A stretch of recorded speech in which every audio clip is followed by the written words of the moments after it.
तो चलिए इस वीडियो में बात करते हैं मिनिमम मैक्सिमम फंक्शंस की।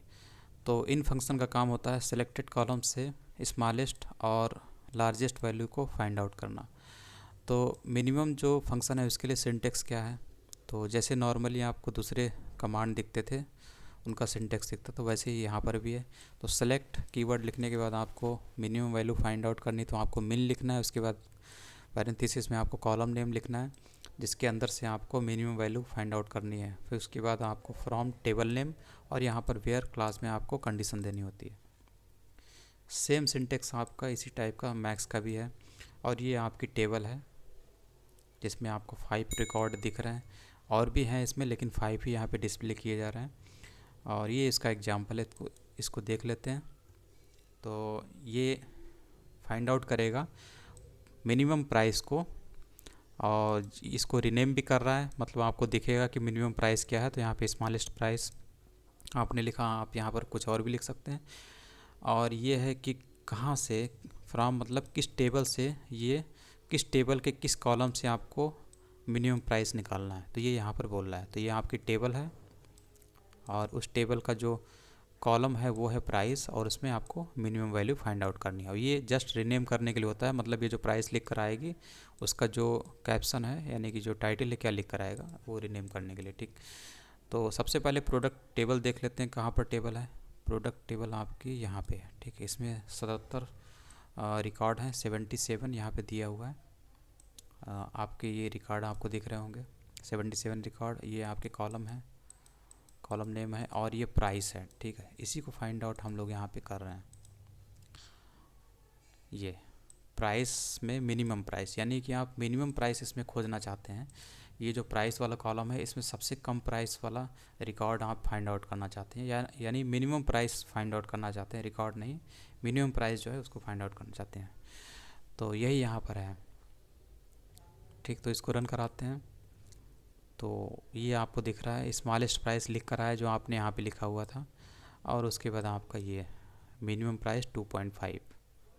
तो इस तरीके से आप कर सकते हैं। और उसके बाद आप यहाँ पर अगर मैक्स करेंगे तो आपको प्राइस में जो मैक्सिमम प्राइस वाला वैल्यू है, तो यहाँ पर मैक्सिमम प्राइस कहाँ पर है, इस प्राइस वाले कॉलम में, वो आपको पता चल जाएगा।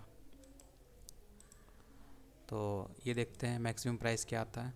तो ये देखिए मैक्सिमम प्राइस 263.5। और यहाँ भी बदल सकते हैं, यहाँ पर मैक्स लिखा तो यहाँ पर हम ये स्मॉलेस्ट लिखा तो यहाँ पर मैक्स कर देते हैं। तो मैक्स प्राइस आपको यहाँ पे लिख कर आ रहा है और ये आपकी मैक्सिमम प्राइस है। ठीक, तो इस तरीके से होता है। उसके बाद यहाँ पर वेयर क्लास भी दिया हुआ था जिसको हम लोगों ने अभी टेस्ट नहीं किया, तो इसको भी देख लेते हैं। वेयर क्लास यहाँ पे कंडीशन देनी होती है, तो यहाँ पर हम लोग क्या काम करते हैं, कंडीशन भी देते हैं। ठीक, तो इसको यहाँ पे ले आते हैं और उसके बाद वेयर, और यहाँ पे दे देते हैं कि हम लोग कि ये जो आपकी प्रोडक्ट टेबल है, हाँ ये प्रोडक्ट टेबल है, तो ये जो प्रोडक्ट आईडी है हम लोग नीचे चलते हैं 77 से जस्ट ऊपर, मान लीजिए 72 है, तो हम लोग ये जो मिनिमम प्राइस है या फिर मैक्सिमम प्राइस है उसको खोजना चाहते हैं कस्टमर आईडी 72 से 77 के बीच में। तो यहाँ पर वेयर में हम लोग कंडीशन देते हैं कि जो प्रोडक्ट आईडी है वो ग्रेटर देन 72 हो।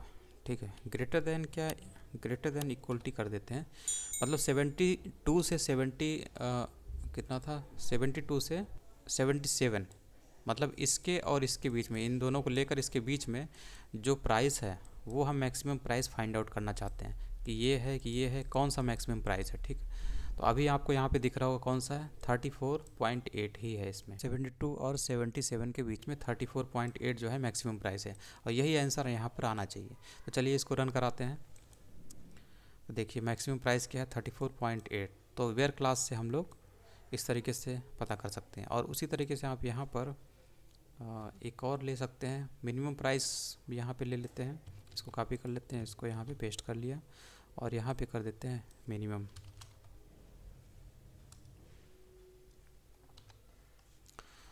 और यहाँ पर हम लोग मिनिमम प्राइस देते हैं। ठीक, तो इस तरीके से आपको यहाँ पे दिखाई देगा मिनिमम और मैक्सिमम प्राइस दोनों दिखाई देगा। तो ये देखिए मिनिमम मैक्सिमम प्राइस 34.8 और मिनिमम प्राइस 7.75 है, ठीक।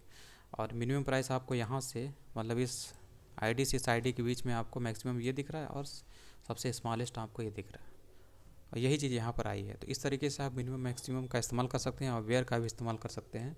जहाँ पर भी आपको फाइंड आउट करना है, प्रोडक्ट आईडी दे सकते हैं या फिर किसी और कोई और कंडीशन को दे सकते हैं। तो इस तरीके से आप मिनिमम मैक्सिमम का इस्तेमाल कर सकते हैं। यहाँ पर ये जो आपको लिखा हुआ दिख रहा है, इसको आपको रिकमेंडेड जो सिंटेक्स है उसी में लिखना है, यानी कि इसको हमेशा कैपिटल लेटर में ही रखना है। तो हालांकि आंसर ऐसे आ जाएगा, लेकिन फिर भी आपको जो रिकमेंडेड सिंटेक्स है उसी का इस्तेमाल करना है, यानी कि आपको कैपिटल में ही लिखना है।